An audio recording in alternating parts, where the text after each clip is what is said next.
I was 10. I was 10 when I was 8 when I started writing. I was 8 when I started rapping. Then I met Stunning when I was 11.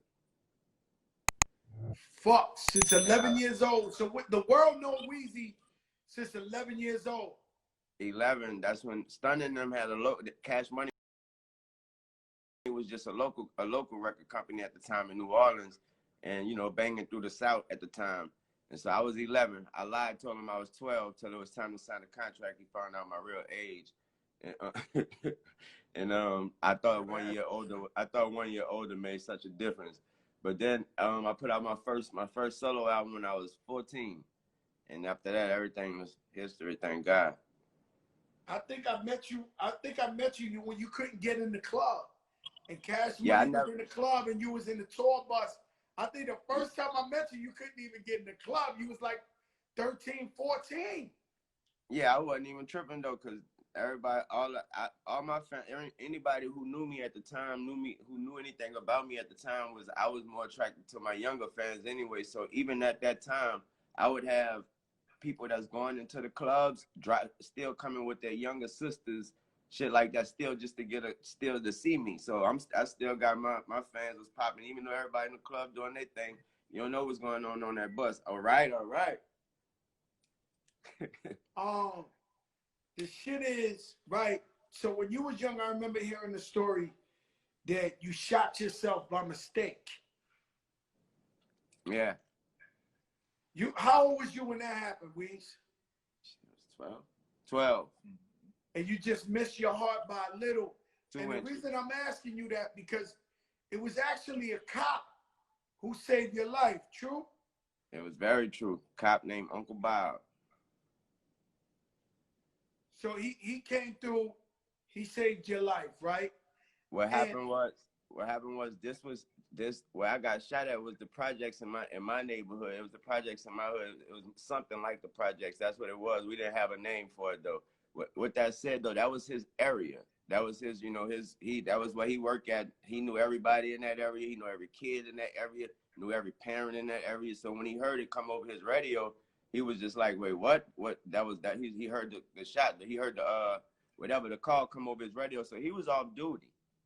He took it upon himself to just come to he took it. Since he knew the area so well, he was like he wanted to see who the hell it was. So he took it upon himself to come through. And when he came through, he noticed I was still on the floor bleeding, and he noticed the cops was checking the house and rambling through the house. And he took real pride, and he was real upset in the fact that a young kid was still on the floor with a hole in his chest, and the cops jumping all over me, just going to look through the house. So he took it upon himself to pick me up, put me in his arms. He screamed at somebody to come drive the cop car. They drove the car. He sat in the back seat with me. He held me in his arms. He busted through the hospital doors. He made sure there was no waiting. He put me straight into the emergency room. They patched me up, and he made sure I lived. Once he knew I was good, he left. I met him years later in like a restaurant. And God bless Uncle Bob. he would not even let me pay for his dinner, man. That's crazy. He was just an honest person, a loyal person. And I asked you that, right?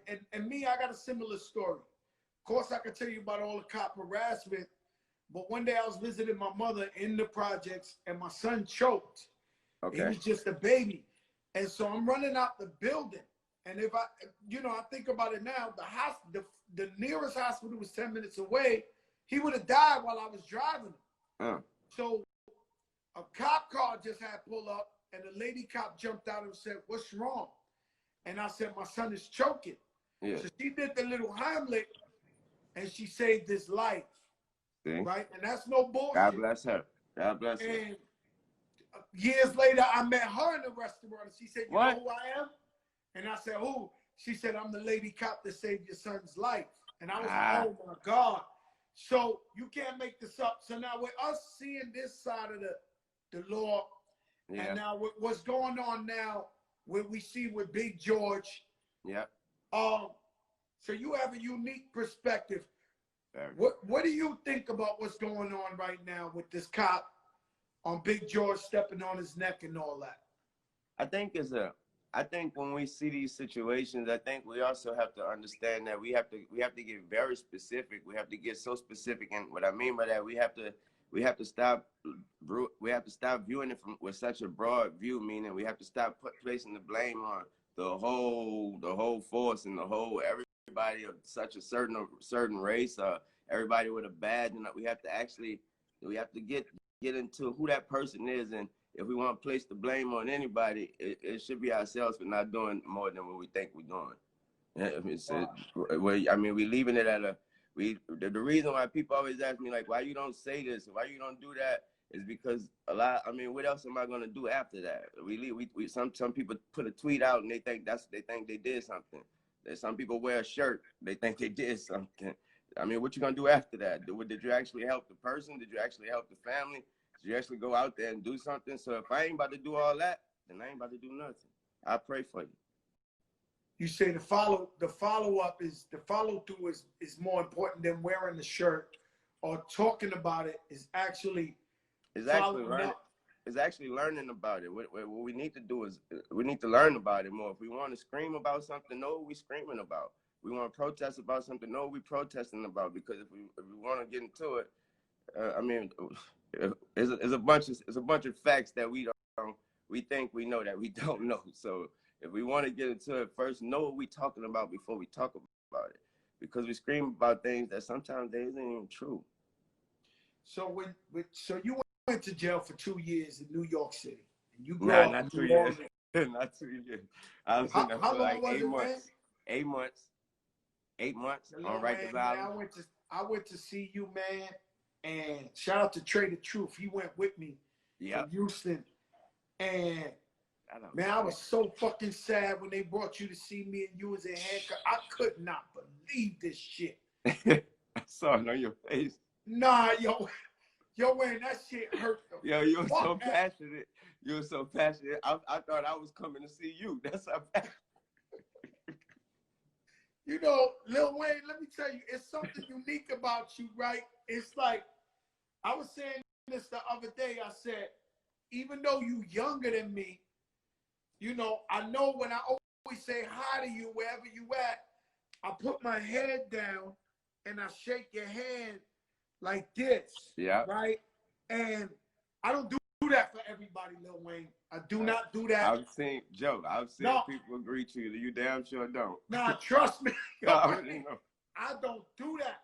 And then I start analyzing myself. I say, yo, man, it's like, you probably the first guy that's younger than me that I look up to. Stop it, Joe. Come on, man. I appreciate that love, Joe. I appreciate that. Yo, Wayne, I'm telling you some real shit. Like, because I had to analyze myself. I say, yo, man, you know, every time I see Weez, I'm like, yo, and just because I feel like you're a rap god. I feel like you a Michael Jackson. Like you the closest version of Michael Jackson. Like Michael Jackson was famous, and so you just got off telling us you've been famous since you were 11 years old, bro. And you ain't stopping. The planes ain't different. The house is bigger.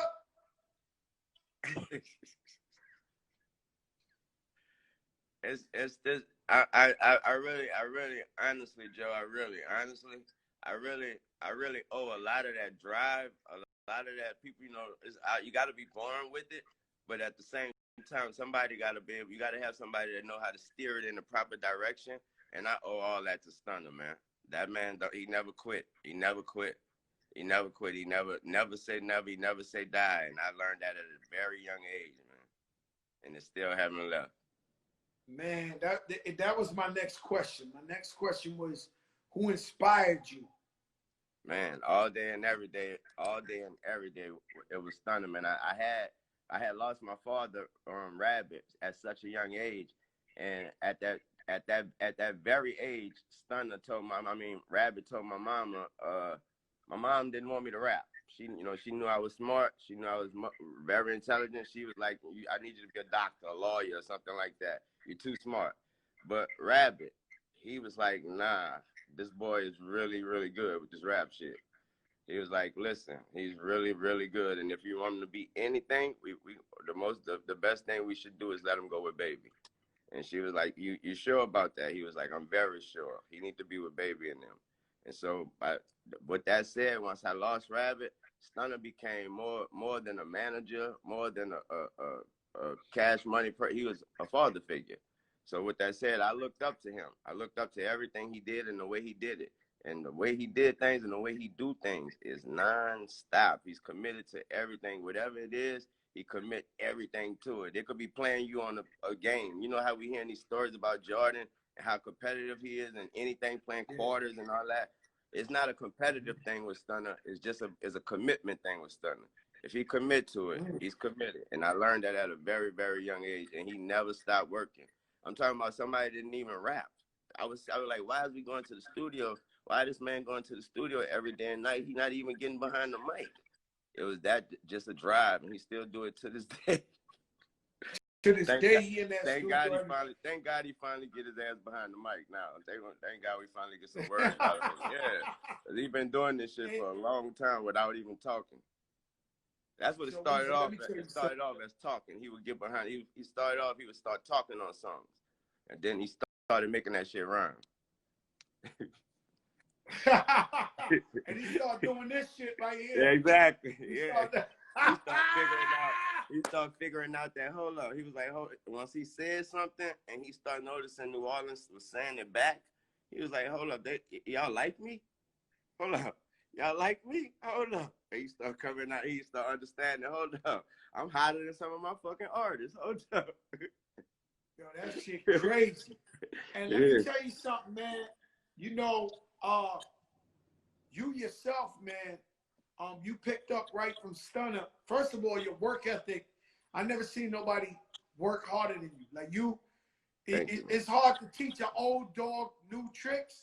Oh yeah. But I always say I give you the credit for longevity in my career, just because every time I've been in the studio with you, you done had the #1 record out in the world, and you wasn't in the club. You was in that studio 7 days a week. Trying to make the next.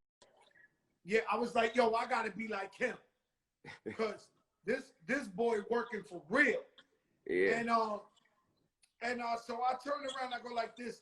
So you put on, you know, not only are you an iconic rapper artist, but you put on 2 other icons with Nicki and Drake. Yes. Yo, Weez, that's not easy, man. That's not real. Oh, I know. I had to go through it to find out, but I know. And how proud are you of, let's say, Drake? You know, when this, Joe, that right there, that's like that is not. I can't explain it no more, no less than. That's like a proud father. No more, no less, man. Proud father watching them graduate and become, you know, successful adults. That's no more, no less. That's what it is. Sit back and, you know, you just a proud for feeling like I could retire any day now, man. Now my kids got it, man. I'm good, man. I'm good. Yo, George, I live vicariously through Drake. When I see the Sky Blue Airplane and shit, I think I'm buying Sky Blue Rolls Royce like I'm that nigga. He coming with the plane and shit, Sky Blue.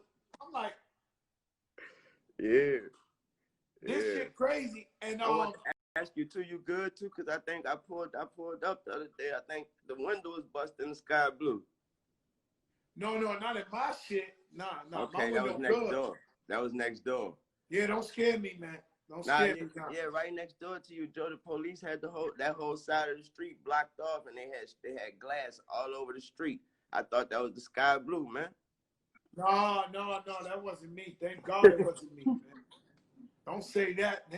Thank God it wasn't. Thank God it wasn't. This Corona. So this man, he done went. Who's next on the roster? Who you got next on your roster that you feel is going to be like an icon, the next big one to go? I never placed that. I never placed that on none of my artists' shoulders. Nobody. I never placed that on none of my artists' shoulders. This is all because you can never tell what anyone is gonna like or what, you know, we can't predict the temperature of the fans. So If they like it, it's my job to make sure to make the artists understand they need to make them love it. Man, let me tell you something, man. So rest in peace, Nipsey Hussle. Man, And rest in peace. so when you found out about Nipsey, because I know you and Laura, y'all got a kid together. Yes, so that touched you in a different way, right? Yeah, man. A very different way. Very different way. I had to understand, first of all, I had to understand, you know, I had to be more than a friend, and was more than ready and more than willing to do so. But the most important thing was to teach my son how to become more than just a 10-year-old, you know. And now he got how to become more than just a big brother to his little brother. It was time for him. I had to teach him how to step up and become the man of the damn house at such a young age. And man, he took that driver's seat and he gone. I can't even see him no more. He's so far up the highway. And and the same thing was asked of you. You was 11 years Exactly. old when you started. Exactly. So exactly. Does he and got I lost my father. Is he a rapper? No, man. Nope. That man, he is the rap to him is, that's like asking him to go play the PS4. He's way past that, man. This kid, you know, he's different, bro. He's different, bro. I get text from Stunner, like I get text from Stunner at 3, 4 in the morning. Literally, the text just say, "Yo, Wayne, that boy, that boy in LA, that little boy is something."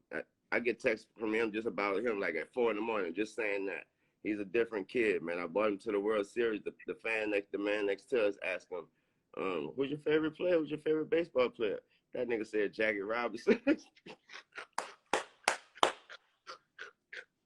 Yeah, you say Jackie Robinson. Bro, that nigga, you know it was a white man who asked him. That nigga Yo, that boy going crazy. He told him Jackie Robinson. Yeah, man.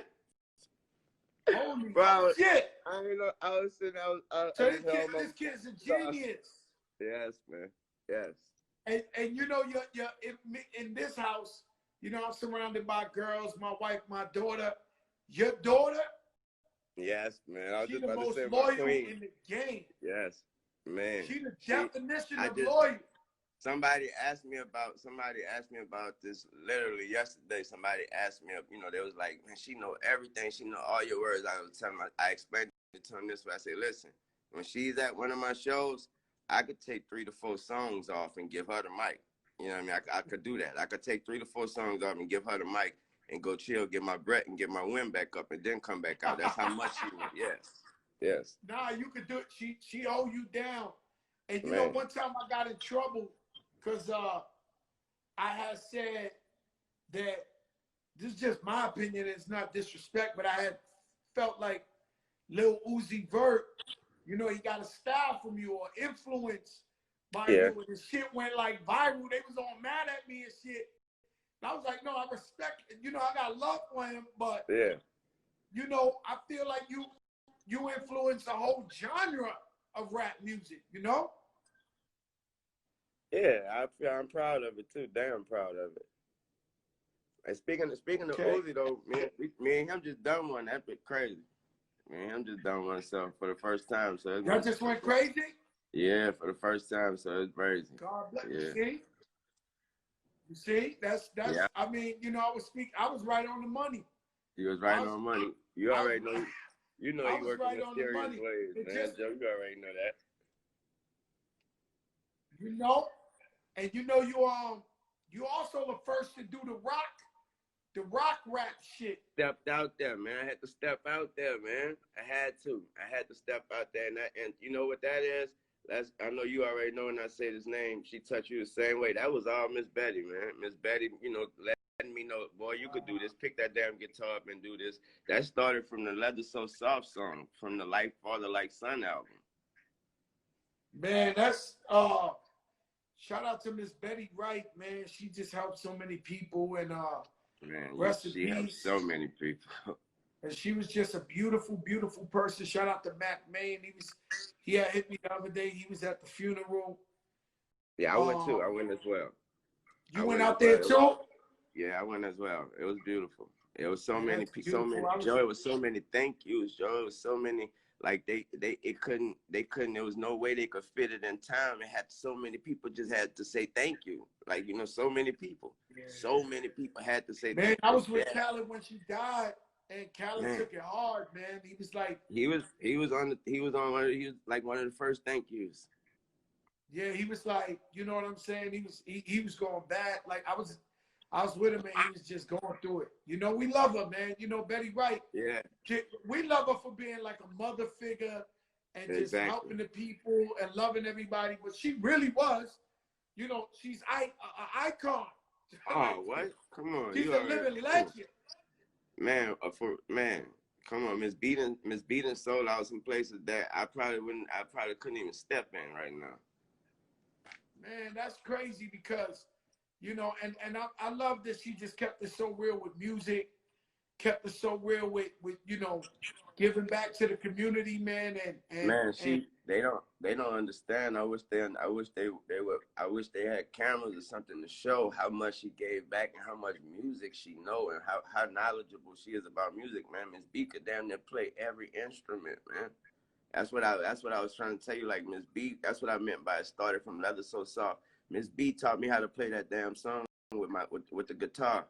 And so she was the one who gave me the motivation to go ahead and make a whole rock album. You need any help, call me. Miss B the one who told me, yo, stop, you can stretch your voice, you can sing.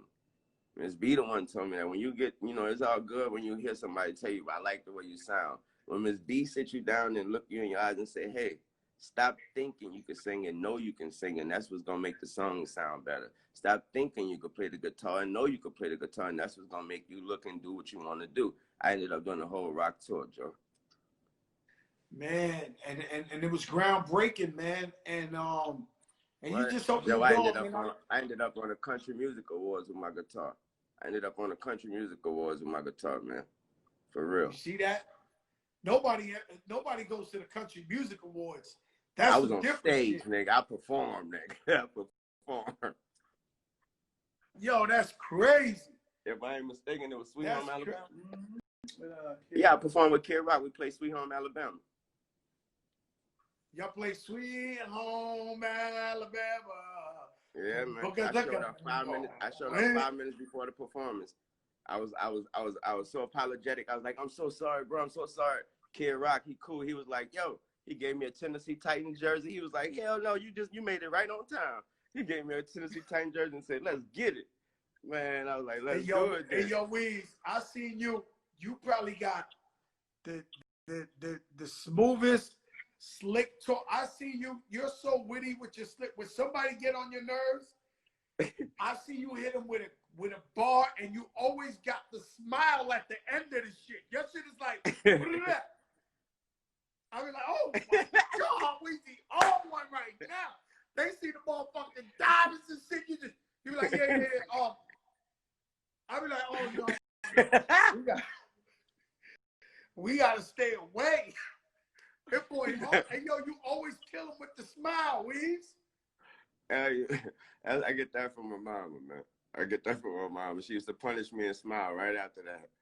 That's exactly how she used to do it. That's exactly how she used to do it. You think everything all good. You thought you got away with it. She smiled right after and said, yeah, you know your ass punished, right?